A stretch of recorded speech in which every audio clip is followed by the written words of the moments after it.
She slipped live on the most famous grass court on the planet, in front of millions of people watching around the world. Her feet went completely out from under her. And what happened in the next half second is the entire reason we are here today. The reason a 21-year-old from Quezon City is now a named president, say, into microphones. The reason an entire country of over 110 million people held its breath for 3 straight weeks in July of 2026. What you are about to hear sounds too wild, too perfectly written, almost too much like fiction to actually be true, except every single second of it really happened. And by the end of this video, you're going to understand exactly why an entire nation looked at one falling body on a tennis court and saw the future of their sporting identity flash before their eyes. Before we go any further, ask yourself this. Have you ever watched someone fall down in front of the whole world and somehow turn that fall into the greatest moment of their life? If a story like that means anything to you, hit subscribe right now, because I promise you, what happens in the next few minutes is going to give you chills, and you're going to want to be here for every second of it. Let's go back to the beginning, because you need to understand exactly what she was up against before you can understand what she actually did. Center court, Wimbledon, the 3rd round.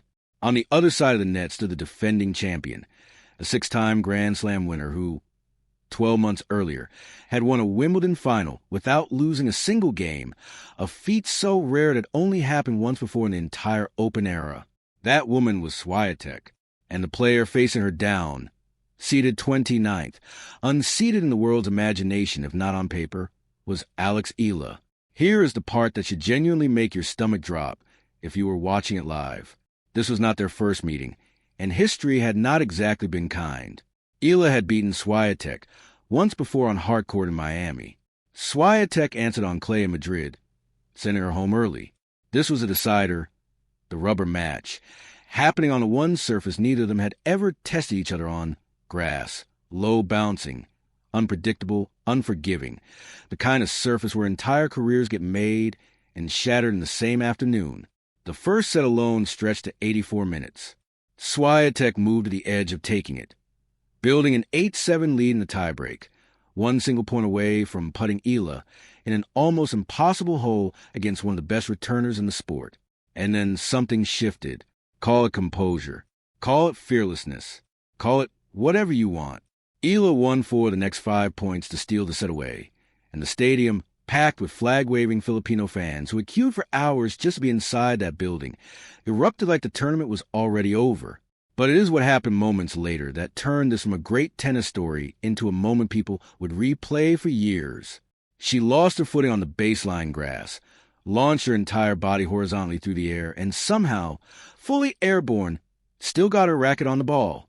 Think about that for a second. Full extension, sideways, off the ground, and still finding contact. The shot cleared the net, and even though Swiatek eventually put away the winner, while Eala was still lying on the grass, it did not matter, because that single dive had already lit the fuse. It sparked a run that carried the entire second set, and when the final ball landed in, the scoreline read a set apiece with a decisive final set, Swiatek finishing the match having committed more than double the unforced errors that Eala did. The defending Wimbledon champion was out. A Filipina had done it. And here's exactly where you would expect the story to slow down and let everyone catch their breath. Instead, it sped up because nobody had told Alex Eala that history was supposed to be the finish line.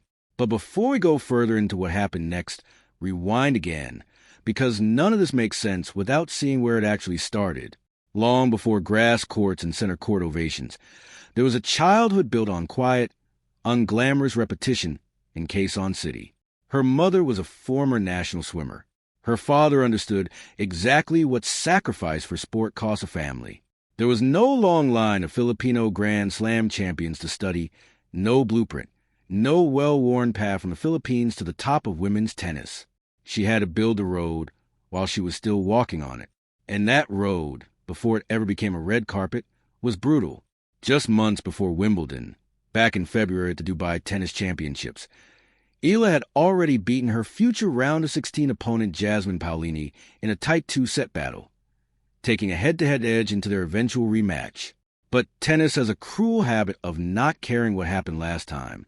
Before the Swiatek shockwave, before any of the fireworks, Eala first had to survive 2 rounds that most fans have already forgotten in the chaos of everything that came after. In the very first round, she dismantled her opponent in straight sets. In the second round, she dropped the opening set entirely, staring down elimination in just the second round of Grand Slam, and then reeled off 12 of the final 18 games to storm all the way back and survive. That is the pattern with her. Knock her down, and she treats it less like a crisis and more like an invitation. So by the time she walked out to face Swiatek, she was not some fairy tale underdog stumbling into a lucky miracle. She was a fighter who had already proven twice in that same tournament that she simply does not know how to stay down. And if you rewind even further, past Wimbledon entirely, into the months and years quietly building toward it, you realize this was never a sudden explosion out of nowhere. It was a slow-burning fuse lit long before London ever came into view. Back in 2025 the Miami Open, she had already beaten Swiatek once before on hardcourt, becoming the first Filipina in history to reach a WTA 1000 semifinal, a result that should have been the headline of an entire year for Philippine sport on its own. And that was only a preview.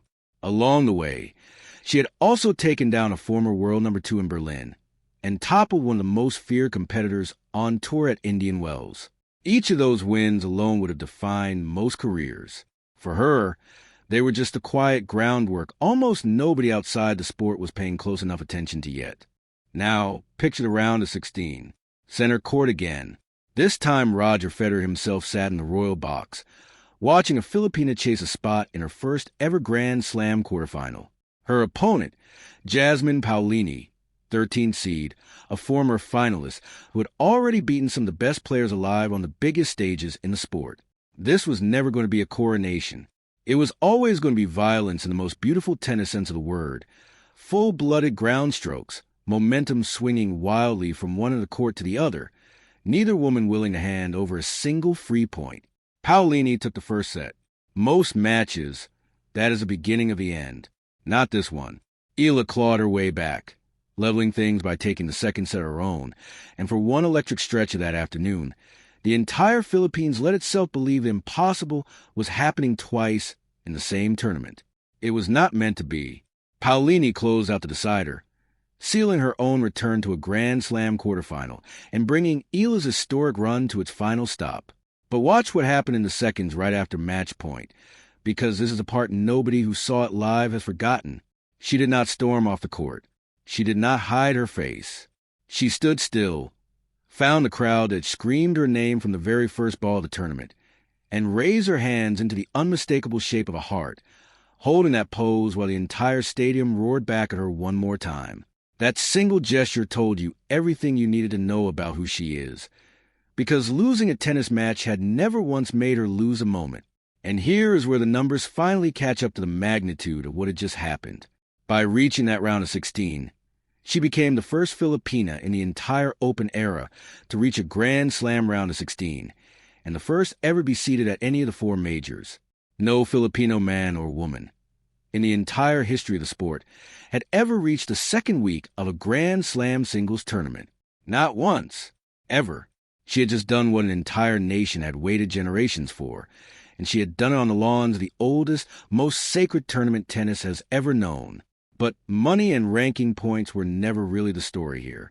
The real story was what happened when she landed back on Philippine soil, because this is where the tale stops being about tennis entirely, and becomes something closer to a national reckoning with what it means to finally have a hero who looks like you, sounds like you, and comes from the same crowded streets and ordinary beginnings that you do.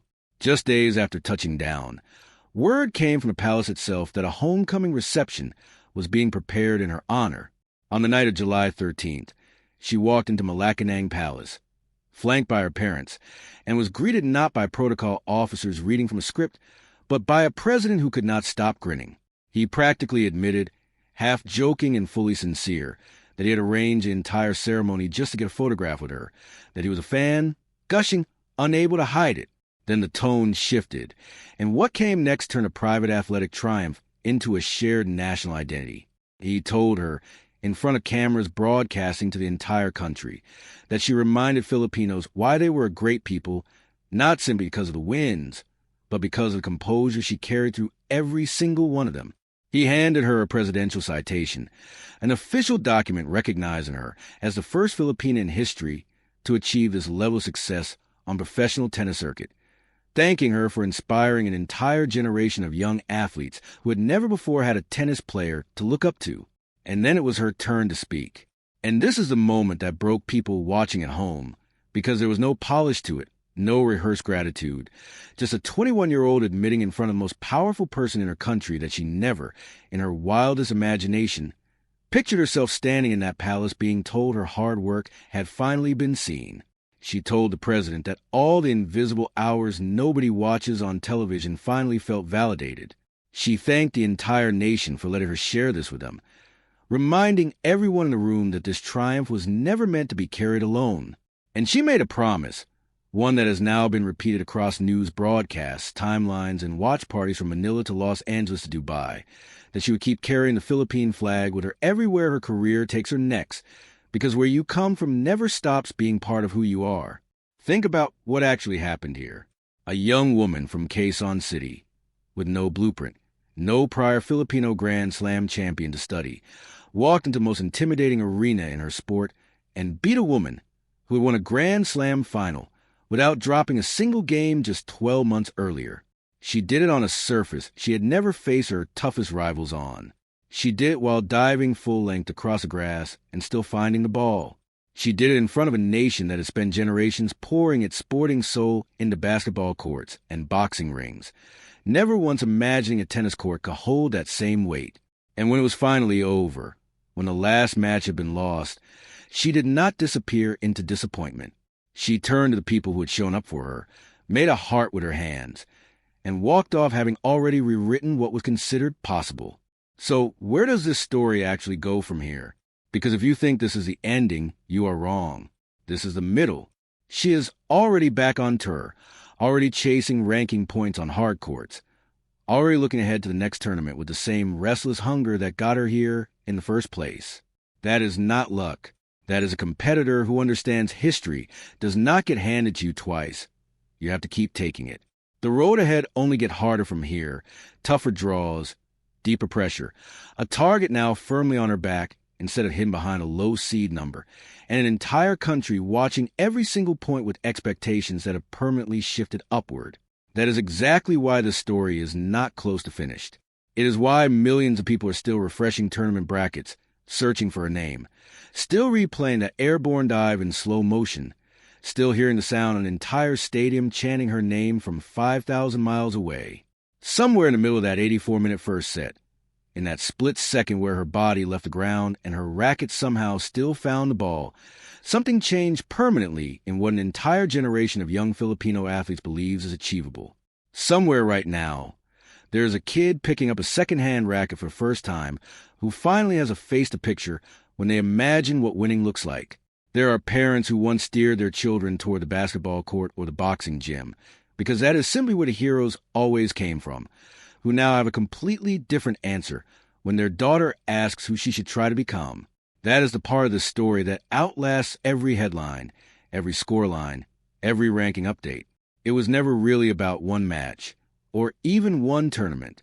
It was about the exact moment a ceiling that had stood untouched for generations quietly and permanently disappeared.